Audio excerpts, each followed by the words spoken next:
बहुत ही खर्चीली लड़की थी। रीमा को बासमती चावल खाना बहुत अच्छा लगता था। एक दिन रीमा किचन में बासमती चावल के पुलाव बना रही थी। वो बनाकर लाती है और खाने लगती है। तभी उसकी माँ सवी वहाँ आती है और उसे बासमती चावल को चटकारे लेकर खाते हुए देखकर बोलती है, अरे बाबा, कल ही तो तूने बासमती चावल से बिरयानी बनाई थी और आज फिर तूने बासमती चावल से पुलाव बना दिए। ये लो, आप भी खाओ। और वैसे भी मुझे तो बासमती चावल ही पसंद है ना, मैं तो इसी के बनाती हूँ हमेशा से। और वैसे भी जो कल खाया था वो आज निकाला भी तो होगा ना, इसलिए मैंने बना ली दोबारा पुलाव। खाओ इसे। हाँ, अच्छा तो लगेगा ही ना, इतने महंगे जो आते हैं। बेटा, अभी तू अपने मायके में है, इसलिए तुझे बाहर का कुछ नहीं पता है। लेकिन जब तू अपने ससुराल जाएगी तब तुझे सादे चावल और बासमती चावल का फर्क पता चलेगा। इसीलिए कहती हूँ, संभल जा। फर्क मुझे ना अच्छे से पता है, तभी ये मेरे मन पसंद है हमेशा से। और वैसे भी जब ससुराल जाऊंगी ना तो वहाँ भी बासमती चावल ही बनाऊंगी और खाऊंगी। बेटी, तू यहाँ तो खा रही है क्योंकि हम बहुत अमीर हैं, लेकिन जरूरी थोड़ी है तेरे ससुराल वाले भी उतने ही अमीर हो और रोज रोज बासमती चावल खिला सके तुझे। हाँ, तो मेरे लिए कोई अमीर लड़का ही देखना जो हर रोज मुझे बासमती चावल ही खिला सके। ऐसा वैसा कोई घर में शादी मत कर देना मेरी। हाँ हाँ, क्यों नहीं, तेरे लिए ही तो दुनिया भर के लड़के सारे बैठे हुए हैं ना। तू आएगी और वो लड़के बोलेंगे कि मैं इसे पूरी उम्र भर बासमती चावल खिला सकूंगा। आई बड़ी। हाँ, तो कह तो रही हूँ कि अमीर लड़का ही देखना जिसके घर में बासमती चावल ही बनते हो। हाँ। रीमा अपनी बात बोलकर वापस से बासमती चावल की दुनिया में खो जाती है और उसे खाने लगती है। ऐसे ही रीमा जब भी चावल खाती तो बस बासमती चावल खाती। बात कुछ थी, रीमा अपनी सहेली रितु के साथ कॉलेज के अंदर थी। क्लास खत्म होने के बाद वो दोनों सहेलियां मिलकर कैंटीन में बैठती हैं और अपना अपना टिफिन खोलती हैं। और अब रीमा के टिफिन में तो बासमती चावल की बिरयानी थी, जिसे देखकर रितु को बड़ा अजीब लगता है और वो रीमा से सवाल करती है, क्या बात है, आज तो बिरयानी लाई है, वो भी बासमती चावल की। घर में कोई फंक्शन है क्या? अरे यार, कोई ऐसी खास बात नहीं है और ना ही कोई फंक्शन है। अब मुझे बासमती चावल पसंद है तो इसके लिए कोई फंक्शन रखना जरूरी थोड़ी है। पसंद तो मुझे बासमती चावल है, लेकिन इसका मतलब ये थोड़ी है इतनी महंगाई में भी बिना किसी बात की बासमती चावल खाऊं। अरे यार देख, कल का कुछ पता नहीं है, इसलिए जो पसंद है ना वो खाते पीते रहो। और वैसे भी मैं तो हमेशा से अपनी पसंद का ही खाती हूँ ना, तो बासमती चावल तो खाऊंगी। वैसे तू लाई क्या है खाने में? अरे यार, मैं भी वही सादे चावल लाई हूँ, खाएगी तू? ये भी बहुत अच्छे बने हैं, ये ले खाकर देख। मेरे तो बासमती ही फेवरेट है, तू ही खाना अगर इतने ही अच्छे बने हैं। अब दोनों सहेलियां मिलकर कैंटीन से खाना खाकर घर के लिए वापस जा ही रहे थे कि तभी रितु का भाई अमन रितु को लेने के लिए आता है और रितु को अपने पास बुलाता है। और तभी रीमा रितु से बोलती है, कितना स्मार्ट है ये। तूने तूने बताया नहीं कभी कि ये कौन है तेरा बॉयफ्रेंड। अरे मैडम, रुक तो जाओ, सामने वाले की भी सुन लिया करो। और मैं इसका बॉयफ्रेंड नहीं, भाई हूँ। और हाँ, तारीफ करने के लिए शुक्रिया।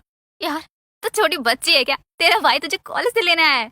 एक काम करो ना, आप दोनों खुद ही बात कर लो, मैं यहाँ आई क्यों हूँ? और भैया आप वैसे तो मुझे कभी लेने नहीं आते, और आज कैसे आ गए?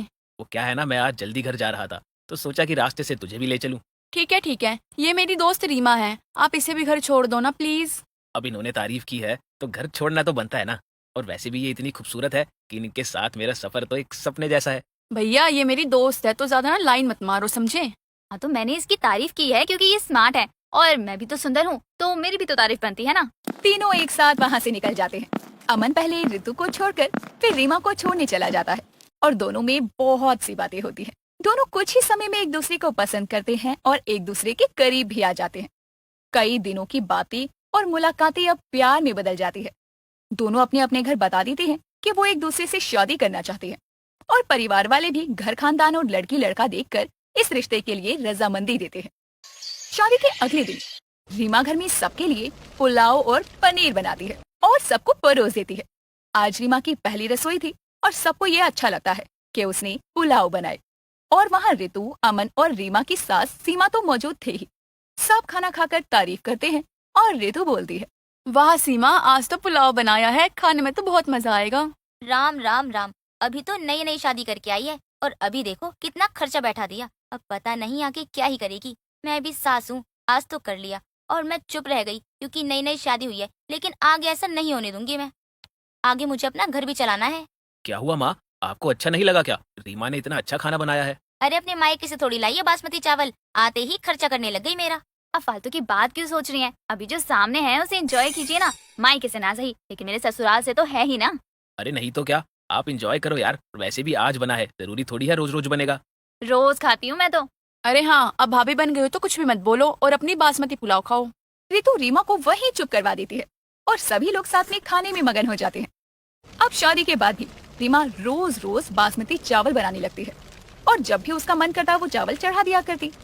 कई दिनों तक जब ऐसे ही चलता है तो एक दिन सीमा ये सब देखकर राशन वाले सादे चावल खुद जाकर बना देती है और राशन के सादे चावल देखकर रीमा का मत्था घूम जाता है और रीमा बोलती है, आपने ये क्यों बना दिया? मैं तो खाना बना ही रही थी। क्या है ये सब? हाँ तो क्या हुआ, एक दिन मैंने बना दिया तो कुछ घट थोड़ी गया है। रोज तो तू ही बनाती है ना, रोज तो अपने हाथों का खाना खिलाती है, तो आज अपनी सास के हाथ का खाना खाकर भी देख। अब बनाया तो बनाया सही, लेकिन अच्छा तो बनाती ना। ये कौन से चावल की बना दिए?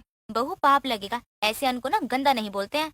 आपको क्या खुजली थी यही चावल बनाने की? ये वाले चावल तो कोई घर में खाता तक नहीं है। बहू तू आई है आसमान से उतरकर, लेकिन हम यही धरती के हैं। हमारे घर में ये राशन के चावल ही बनते हैं शुरू से। तूने रोज बासमती बनाकर हमें रास्ते पर लाने की ठान रखी है। आपकी तो मुझे बातें ही नहीं समझ आती। मतलब बासमती चावल खाने से हम रास्ते पे आ जाएंगे? मतलब कुछ भी सोचते हो आप। हटो, मैं बासमती चावल बनाती हूँ। बोल दिया तो बोल दिया, जो मैंने बनाया है ना वही खाएंगे, कोई बासमती चावल नहीं बनेगा घर में। मैं ये चावल नहीं खा सकती बिल्कुल भी, आप ही खाओ, आपने बनाई है तो। अब रीमा सीमा की बात को काटकर बासमती चावल बना देती है और आगे भी रीमा किसी की भी नहीं सुनती थी और अपनी मनमानी करती और रोज बासमती चावल बनाकर खुद भी खाती और सबको खिलाती। लेकिन साथ में अब कोई भी बाहर से आया या फिर घर में कुत्ता हो या भिखारी आए, वो सबको भी बासमती चावल बांटने लगी थी। ये सब देखकर सीमा बहुत परेशान हो जाती है और खुद से बोलती है, अब जब तक घर में रोज रोज बासमती चावल बनेंगे ना तो मैं खाना खाऊंगी और ना ही मैं पानी पीऊंगी। सीमा अब खाना पीना दोनों बंद कर देती है और कोई भी उससे खाना पूछने आता तो वो साफ इनकार कर देती। ये सारी बातें अमन को पता चलती है तो अमन एक खाने की प्लेट लेकर सीमा के कमरे में जाता है और सीमा अमन को सारी बातें बताती है। ये सब सुनकर अमन को गुस्सा आता है। वो रीमा को बुलाता है और उससे बोलने लगता है, जब माँ ने मना कर दिया है बासमती चावल बनाने से तो तुम रोज रोज क्यों बना देती हो यार? क्योंकि मुझे पसंद ही बासमती चावल है। अब जिसको पसंद नहीं है वो ना खाए, कोई दिक्कत नहीं है। ठीक है, अभी तो माँ ने ही खाना छोड़ दिया है, अब से मैं भी कुछ नहीं खाऊंगा। तुम अपने बासमती चावल के साथ खुद अपना ही पेट भरो यार। आप तो खुद ही गुस्सा हो रहे हैं। अरे कुछ भी बोले जा रहे हैं, मतलब आपको तो माँ जी को मनाना चाहिए ना। तो तुम एक काम करो, ये बासमती चावल तुम ही खाओ, तुम्हें तो घर की पड़ी ही नहीं है। ठीक है, मान लेती हूँ आपकी बात। अब रोज बासमती चावल नहीं बनाऊंगी, लेकिन मेरी भी तो बात आपको कभी माननी पड़ेगी ना। हफ्ते में एक बार तो बासमती चावल बनेंगे ही बनेंगे। ठीक है, हमें ये मंजूर है। सीमा और रीमा दोनों बात को समझते हैं और अब बस हफ्ते में एक बार ही बासमती चावल खाएंगे, ये बात तय होती है। लेकिन रीमा को बचपन की आदत थी, वो ढीठ थी और कहाँ ही सुधरने वाली थी। कुछ दिनों बाद में वो फिर से बासमती चावल बनाने लगती है और तंग आकर अब उसकी सास सीमा उसे अपने मायके रवाना कर देती है। अब ये तो वक्त ही बताएगा कि क्या सच में रीमा में सुधार आएगा और वो अपनी बासमती चावल खाने की आदत को छोड़ पाएगी। आपको क्या लगता है दोस्तों? कमेंट करके अपनी राय हमें जरूर बताएं।